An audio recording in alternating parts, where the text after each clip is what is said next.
Di sebuah desa kecil bernama Kampung Harapan di pinggiran Jakarta, Andi berteriak keras sambil menunjuk ke arah Pak Hasan yang sedang berjalan pulang dengan tas belanjaan sederhana di tangan.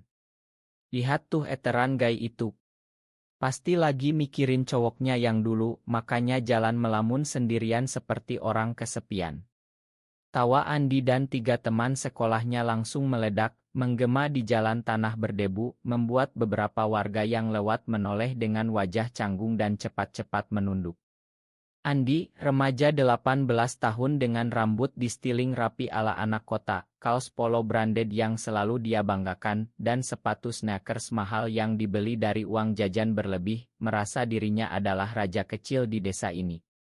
Dia baru saja lulus SMA dan sedang menunggu pengumuman kuliah, tapi di kampung dia lebih dikenal sebagai anak yang suka bikin onar dengan lelucon-lelucon kasar.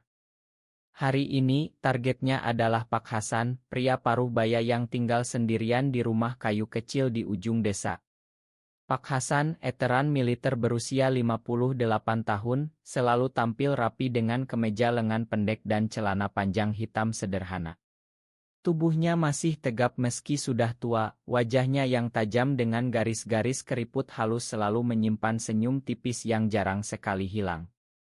Tapi bagi Andi dan teman-temannya, pria itu hanya bahan ejekan karena desas-desus lama yang beredar di desa. Pak Hasan suka sesama jenis, tidak pernah menikah, tidak punya anak. "Dasar aneh," sambung teman Andi, Budi, sambil menepuk bahu Andi. "Di aman sekarang masih ada yang begitu. Pasti karena trauma perang atau apa gitu." Andi tertawa lebih keras lagi, tapi di dalam hatinya, ada sedikit getar aneh yang dia abaikan. Dia tidak mau mengakui bahwa melihat Pak Hasan yang selalu tenang itu kadang membuatnya merasa gelisah, seperti ada sesuatu yang dia takuti pada dirinya sendiri. Pulang ke rumah, Andi masih tertawa-tawa menceritakan kejadian tadi kepada ibunya yang sedang menyiapkan makan malam. Ibu Andi, seorang janda yang bekerja sebagai penjahit rumahan, hanya menggeleng pelan. "Andi, jangan suka menghina orang tua. Pak Hasan itu orang baik, dia sering bantu tetangga yang sakit." Ayah Andi, yang sudah 5 tahun terbaring lemah karena stroke, hanya bisa mendengarkan dari kamar dengan suara lemah. "Iya, nak, jangan begitu." Tapi Andi mengangkat bahu, masa bodoh. Orang seperti dia pantas diejek biar sadar." Malam itu, video pendek yang diambil teman Andi beredar di grup WhatsApp desa. "Remaja sombong ejek eteran gay," tulis Captionnya. Komentar mulai berdatangan, ada yang ikut tertawa, ada yang marah. Andi merasa semakin hebat, tapi saat tidur, mimpi buruk datang. Dia melihat dirinya berdiri sendirian di tengah kerumunan yang menunjuk-nunjuk ke arahnya. Pagi harinya, suasana desa berubah. Beberapa tetangga memandang Andi dengan tatapan dingin saat dia lewat ke warung. Di sekolah lanjutan yang dia ikuti untuk kursus singkat, teman-temannya masih mendukung, tapi guru memanggilnya. "Andi, perilaku seperti itu tidak baik. Kita hidup di Indonesia, toleransi itu penting." Andi hanya nyengir, tapi di dalam, ada benih ketidaknyamanan yang mulai tumbuh.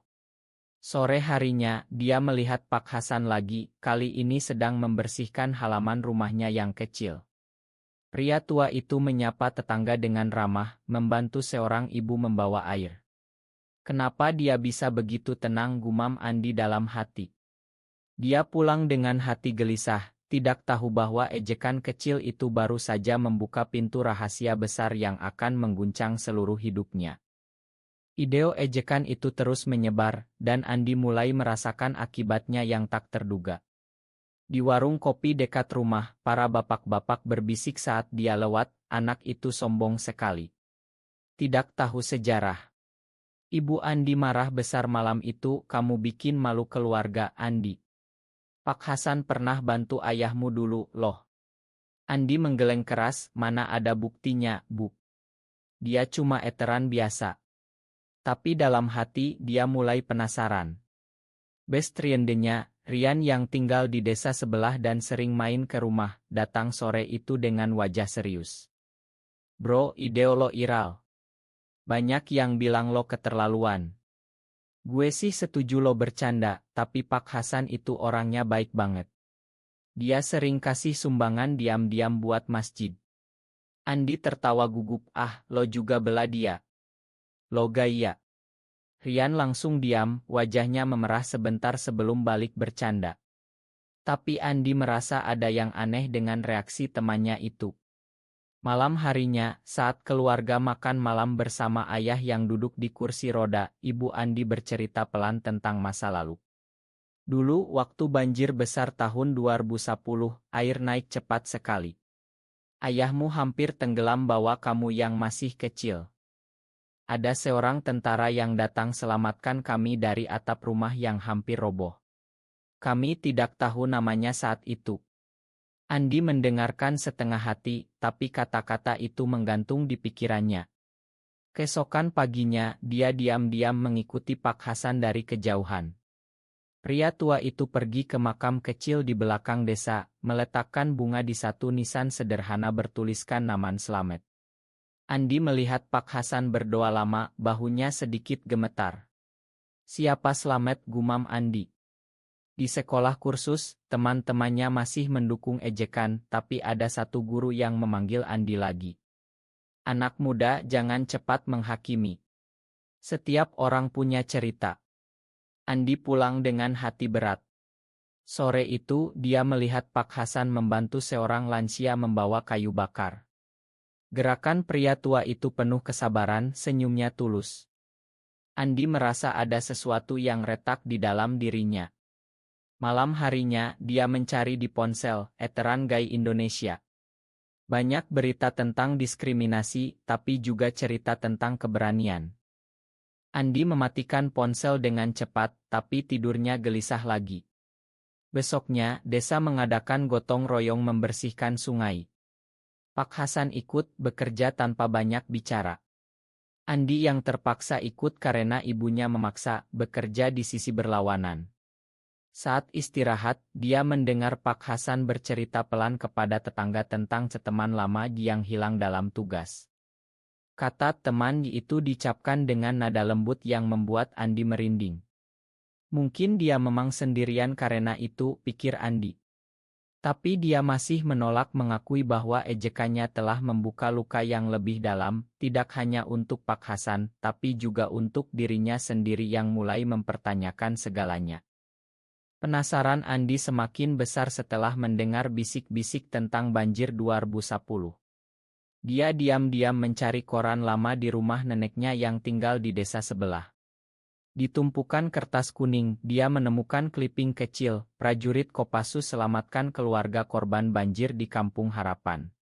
Oto buram menunjukkan seorang tentara muda membawa anak kecil dan wanita di punggungnya keluar dari air bah. Wajah tentara itu samar, tapi lencana di dada mirip dengan yang pernah Andi lihat di rumah Pak Hasan saat lewat. Tidak mungkin, bisik Andi, tangannya gemetar. Dia menyembunyikan kliping itu di kamar. Siang harinya, dia bertemu Rian di lapangan bola. Bro, lo pernah dengar cerita Pak Hasan selamatin orang? Tanya Andi pura-pura santai. Rian mengangguk pelan, iya, katanya dulu dia hero. Tapi setelah pensiun, dia hidup sendiri. Ada rumor tentang teman serumahnya yang meninggal di Aceh. Katanya mereka deket banget, lebih dari teman biasa. Andi diam, perasaan aneh itu muncul lagi. Malam itu, saat hujan deras mengguyur desa, listrik padam. Andi duduk di teras bersama ayahnya yang lemah.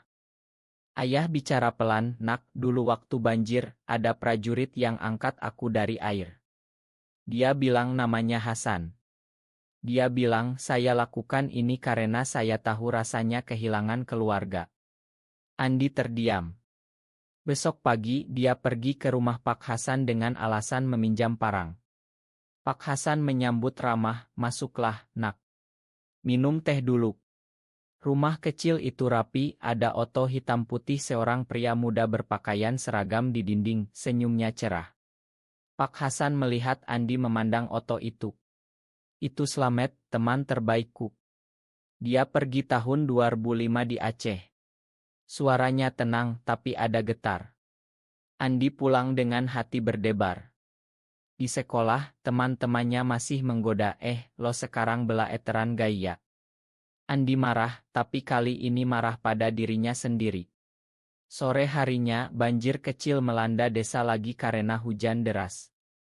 Pak Hasan langsung turun membantu evakuasi, membawa anak-anak ke tempat tinggi. Andi ikut, dan untuk pertama kali, dia melihat langsung keberanian pria tua itu. Saat angkat seorang ibu tua, Pak Hasan terpeleset, Andi tanpa sadar menolongnya.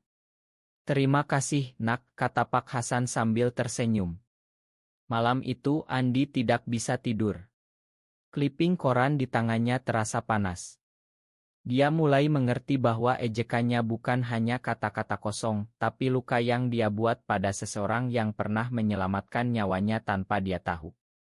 Konflik dalam dirinya semakin kuat, antara arogansi lama dan rasa bersalah baru yang mulai tumbuh. Pagi harinya, Andi tidak tahan lagi. Dia pergi ke rumah Pak Hasan dengan clipping koran di tangan.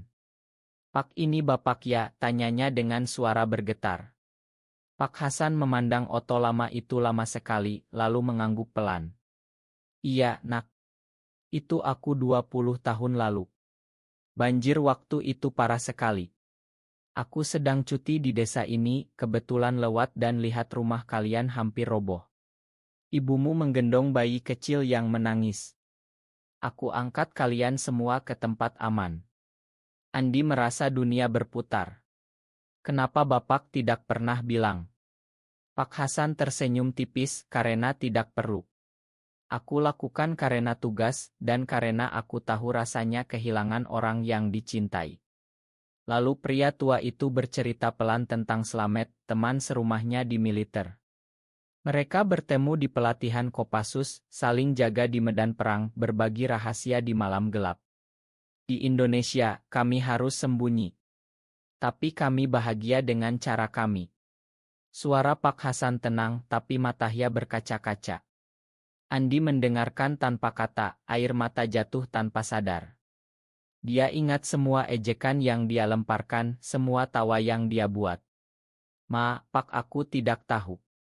Pak Hasan meletakkan tangan di bahu Andi, "Sekarang kamu tahu, Nak. Itu yang penting." Berita penemuan itu menyebar cepat di desa. Keluarga Andi datang ke rumah Pak Hasan, ibunya menangis memeluk pria tua itu. "Kamu penyelamat kami." Ayah Andi, dari kursi rodanya, hanya bisa menggenggam tangan Pak Hasan dengan air mata. Andi berdiri di samping, merasa kecil. Tapi di dalam ada cahaya baru, dia mulai melihat dunia dengan mata berbeda. "Rian datang sore itu, bro, gue bangga sama lo sekarang." Mereka bicara panjang, Rian akhirnya mengaku bahwa dia juga pernah merasa berbeda, tapi takut. "Kita tidak perlu seperti mereka, tapi kita bisa belajar dari mereka." Andi mengangguk, untuk pertama kali merasa tidak sendirian dalam kegelisahannya. Konflik sosial di desa mulai mereda, beberapa warga mulai mendekati Pak Hasan dengan hormat baru. Tapi Andi tahu perjalanan masih panjang. Malam itu, dia duduk di teras bersama Pak Hasan yang diundang makan malam. Pria tua itu bercerita tentang perjuangan hidupnya, tentang kehilangan, tentang cinta yang tetap hidup meski tersembunyi. Andi mendengarkan dan untuk pertama kali, dia merasa tumbuh. Hari-hari berikutnya menjadi masa transisi bagi Andi. Dia mulai membantu Pak Hasan di kebun kecilnya, belajar tentang tanaman dan cerita lama militer. "Dulu aku pikir kekuatan itu dari otot saja, tapi sekarang aku tahu kekuatan terbesar adalah hati," kata Andi suatu sore saat mereka menyiram bunga. Pak Hasan tersenyum, "Kamu sudah mulai mengerti, Nak." Di rumah, keluarga Andi semakin dekat. Ayahnya yang lemah mulai cerita tentang trauma banjir, bagaimana Pak Hasan datang seperti malaikat. Ibu Andi sering masak makanan aurit untuk dibawa ke rumah Pak Hasan. Teman-teman Andi yang dulu ikut mengejek sekarang diam, bahkan beberapa ikut minta maaf secara tidak langsung. Tapi tekanan masyarakat masih ada yang bisik-bisik di masjid bahwa eteran itu tak aneh. Andi membela dengan suara tegas, "Dia selamatkan keluargaku. Itu yang penting." Rian menjadi teman dekat yang lebih dalam, mereka bicara malam-malam tentang identitas, tentang takut, tentang menerima diri. Mungkin aku juga seperti itu sedikit, aku Andi suatu malam, dan Rian hanya mengangguk, kita sama, bro. Tapi kita bisa pilih jalan kita sendiri. Pak Hasan pernah bercerita tentang Slamet lebih detail, bagaimana mereka saling jaga di hutan Aceh, bagaimana Slamet gugur menyelamatkan anak buah, bagaimana Pak Hasan harus hidup dengan rahasia itu sendirian. Cinta tidak perlu diumbar, tapi juga tidak perlu disembunyikan dengan kebencian pada diri sendiri, katanya. Andi merasa kata-kata itu menyentuh hatinya. Saat Estial Desa, Pak Hasan diundang sebagai tamu kehormatan. Andi berdiri di sampingnya, memegang mikron untuk pertama kali bicara di depan umum, aku pernah salah besar. Pak Hasan adalah pahlawan bukan hanya di medan perang, tapi di hati kami. Tepuk tangan membahana. Tapi di balik itu, Andi masih bergulat dengan dirinya sendiri, tentang perasaan yang dia rasakan saat dekat dengan Rian, tentang masa depan yang tidak pasti. Pak Hasan melihat itu semua, dan memberikan nasihat pelan, hidup itu pilihan, nak. Pilih yang membuatmu damai. Konflik mencapai puncak saat seorang tetangga Anatik datang marah ke rumah Pak Hasan karena rumor lama. Andi langsung berdiri di depan, cukup. Dia penyelamat kami semua. Pertengkaran itu berakhir dengan damai setelah Pak Hasan bicara tenang tentang pengampunan. Andi pulang malam itu dengan perasaan lega, tahu bahwa perubahan sudah dimulai. 6 bulan kemudian desa Kampung Harapan sudah berubah. Pak Hasan kini sering diundang ke acara-acara desa, ceritanya tentang perjuangan menjadi inspirasi bagi anak muda. Andi yang kini kuliah di Jakarta, pulang setiap akhir pekan untuk membantu di kebun dan mendengar cerita. Dia sudah tidak lagi sombong, malah menjadi suara yang membela toleransi di kampusnya. Rian pindah ke Jakarta juga, mereka berdua saling dukung dalam perjalanan menemukan diri. Suatu malam, di teras rumah Pak Hasan yang kini lebih hidup dengan bunga-bunga baru, Andi bertanya, Pak, kalau dulu Bapak bisa ulang waktu, apa yang Bapak ubah? Pak Hasan tersenyum lebar, tidak ada, nak. Semua yang terjadi membentuk aku menjadi orang yang bisa menyelamatkan keluargamu. Andi memeluk pria tua itu untuk pertama kali, air mata jatuh. Keluarganya kini utuh, ayahnya mulai bisa berjalan pelan berkat isioterapi yang dibantu dana dari teman-teman Pak Hasan. Masyarakat desa belajar bahwa cinta bisa datang dalam banyak bentuk dan keberanian bukan hanya di medan perang. Andi sering duduk bersama Rian di bawah pohon mangga, bicara tentang masa depan tanpa takut lagi. Kita tidak perlu sembunyi, tapi kita juga tidak perlu teriak, kata Andi. Pak Hasan melihat dari jauh, tersenyum bangga. Perjalanan panjang dari ejekan menjadi penghargaan itu mengajarkan semua orang di desa tentang empati. Saat hujan deras lagi datang, tidak ada yang panik, karena mereka tahu ada tangan-tangan yang siap saling tolong, termasuk tangan Andi yang kini kuat dan penuh kasih. Desa itu kini menjadi tempat di mana cerita Pak Hasan dan Andi diceritakan dari generasi ke generasi sebagai pelajaran hidup. Andi akhirnya menemukan kedamaian dalam dirinya, menerima bahwa cinta sejati tidak mengenal label, hanya hati yang tulus. Apakah benar bahwa prasangka selalu lahir dari ketakutan pada diri sendiri, atau kita bisa memilih untuk berubah sebelum terlambat? Benar atau salah?